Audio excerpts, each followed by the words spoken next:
Parents always want to protect their children, and that can be very difficult challenge if they're battling addiction. Sandy Swenson is the mother of two sons. One struggles with addiction, and she wrote about her experiences in the critically acclaimed book, The Joey Song, a mother's story of her son's addiction.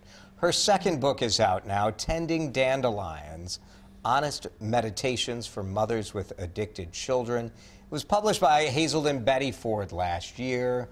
And we're so happy to have Sandy with us here on Mid-Morning. Sandy, thanks for coming in. Good morning. Thank you for having me. Tell us about the challenges that your son's addiction presented. It's not something that gets solved quickly, is it? No, it's not something that gets solved quickly. In fact, it's not even something that we come to realize is even happening quickly. As the mom of an addict, when problems became apparent, honestly, at the beginning, we thought we were just having teenage issues. Yeah. It took a long time to even come to be aware that we had addiction issues. Well, and I think sometimes, too, it's so difficult to talk about. A lot of people don't. So why have you come out and been willing to not only share your story, but to share it in such a public way? You put it down into writing. Well, when the journey started with my son, it was very frightening and it was very lonely.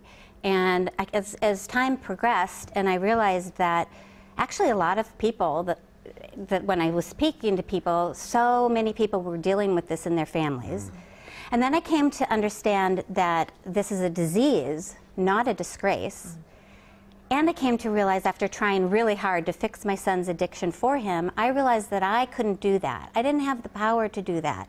But what I did have the power as a mother was to change the way that addiction is perceived by the community. And in doing that, will make it easier for my son to find his own recovery. So I work to help other moms in the same place to find hope and healing. Boy, what a powerful statement that it's a disease, not a disgrace, because as a parent, you have to feel like you've failed in some way. Oh, absolutely. In fact, I was paralyzed by that feeling of shame and blame and guilt and feeling judged. But once I could set aside that internal maternal battle, set aside the understanding that, set aside the worry that, you know, imperfect parenting, we're all imperfect. Imperfect parenting does not cause addiction. If that were so, everybody in the world would grow up to be one. That is for sure. So true. Tell us about some of the signs to look for with your kids. Well, as I say, when it started off with the addiction, honestly, I didn't even know what I was looking for. I was just thinking I was looking at teenage behavior, but I wish that I had trusted some of my, trusted my instincts, and, you know, the suspicious behaviors of outlaid and, you know, cologne and lies and things missing, that sort of thing.